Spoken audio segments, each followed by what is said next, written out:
Hello, Cronny. This is Chess Teacher Tui, and I've got another instructional chess video for you. For anyone who watch these videos, if I ever confuse you when I say, "Hey, Cronny," my friend, whose last name is Cron, lives overseas, and I'm trying to help him get better at chess. So for me, when I make these videos, sometimes it's easier for me just to address it to someone I know and talk personally to him. So that's what I mean when I say cronny. But of course, I welcome anyone to watch and benefit these videos. But I want to share these videos that I make for my friend in order to have a warm and cordial tone. And of course, to assume that my audience is fairly intelligent. So, this is another position from the Manual of Chess Combinations. This is position number 142. And it's this part of the chapter 1 where there are a lot of endgame positions. Cronny, the reason why I selected this position today is because I thought it would be an excellent position to talk about this idea of elimination. And what elimination is, it's a method of trying to figure out how to move, not so much by always finding the best move, but finding the best move by figuring out what moves need to be eliminated. So this position, it's white to move, and I'm sure there are many, many people who are very, very good at endgames who can look at this position immediately and say, oh, it's a win for white. But if you're not particularly good at endgames, and Cronny, at this point you're not, sometimes the best option is not to try to understand the path forward, but to see if you can figure out what moves to rule out, and therefore try to see what moves remain. So if we come up with some candidate moves, then we can then try to figure out maybe what the best way forward is. So after our opponent moves, we always ask the two questions: what are my opponent's threats, and what are the geometric consequences of the last move? Now, because we don't see the position before this, we don't know what the geometric consequences were of the last move, but we can see immediately that there is a clear threat. There's the threat of this pawn on e6 to capture our pawn on f5. So one of the things that we realize is that with a king and a pair of pawns on the board, that if black captures my white pawn, there's no way I can win this game, and the best I could hope for is in fact a draw. In fact, if it were black to move, this game would be a draw. But luckily for white, it is not black to move. So what does white do? Well, on one hand, let's go through some of the options. The first option might be what is seemingly the most obvious option, which is the fact that because we cannot allow black to take our pawn on f5, why not just take the pawn on e6, right? The problem with taking the pawn on e6 is this is an easy draw for black, because all black has to do is move king to d6, and white has absolutely no way of defending his pawn. And furthermore, right, if white moves his king in any way, shape, or form, then black will simply be able to just take the pawn on the next move. So, for example, king to e5, and it's a draw. So, because of that, whether or not we see whether or not this position is either a win or a loss or a draw, the first thing we can do is we can immediately, right, rule out two moves, one which clearly leads to a draw, and another which also clearly leads to a draw. But what other opportunities are there? So I'm going to give you a moment, anyone watching this video, being that we can see that both of those two options are not correct.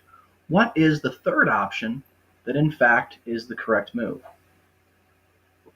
And if you want to think about it, if you want to calculate a little bit, see if you can then pause the video and figure out what is white's the best way forward. And if you can, why don't you also try to calculate a few moves beyond the first one?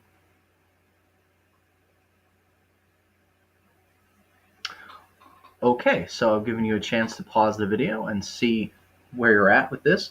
The move, which hopefully should be fairly obvious to you by now, is pawn to f6. And this move is a crushing move. This is a crushing move which will allow white to win relatively easily.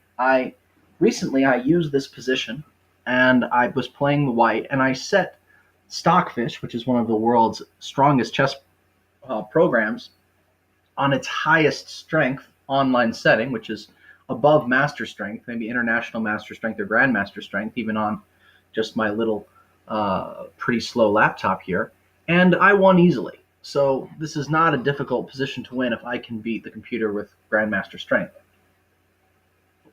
So there are a number of ways in which black can defend this position, but the key idea is that because these pawns are now side by side, black cannot defensively hold the position precisely because now the f6 pawn covers the e7 square. And because he covers the e7 square, it is not going to be easy for the king, because of the pawn in the way, to get to the pawn right away. So the black king is probably going to make one of two moves. He has to try to move toward the white pawn to try to stop it, or perhaps he might, and I say this, he might try to play e5, but that will just check the king, and the king will take the pawn, and then white will still win easily. In king and pawn endgames, the key idea is that you want to get your king to the 7th rank. And you want to get it to the 7th rank in order to guard or shepherd your pawn all the way to the queening square safely. So now we know that black has basically 3 moves we can conceivably see him making. Because he's not going to move the king away from the center. He's probably going to move either king to d6, which seems like it's the strongest idea, king to d7, or maybe if he's just being absolutely crazy, e5. Now, none of those moves are particularly good. So let's see if we can just run through some of these ideas. Let's first try to calculate from king to d6, the first move I showed you, which is this move here. Now, instead of having you calculate from that position, I want you to see if you can calculate 4 movements of the board, 4 tempi, that's 2 moves, and see where we end up and what's white's response. And please go ahead and pause the video as you try to calculate out from king d6. Okay, so I've given you some time now.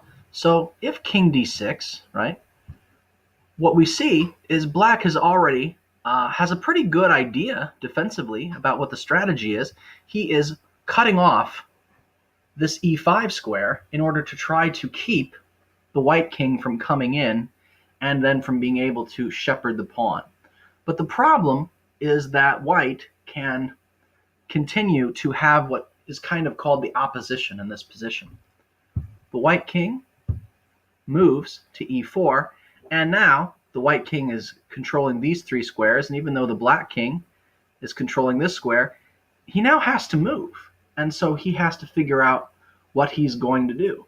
He cannot get to the pawn. So the black king can do a couple of things. He can try to either move back, because he can't get to e7.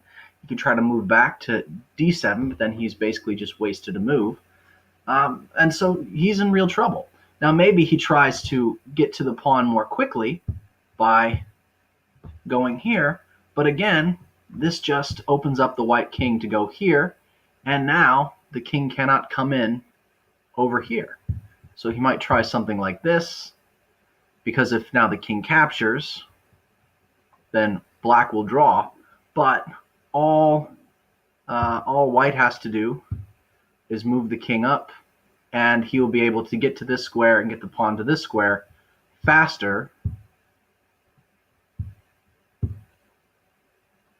See, so let's see, he tries to stop it, and he will be able to queen with check faster than black will be able to queen. Let's say he doesn't. Let's say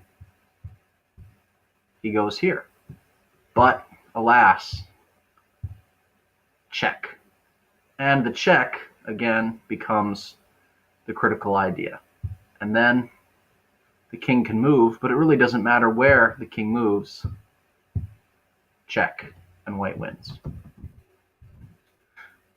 But I'm going to continue this video. I'm going to stop this video for now, and there will be a part two since I only have so much uploading time on my YouTube videos because my channel is just getting started. So this is Chess Teacher Tui, and I will continue this in part two.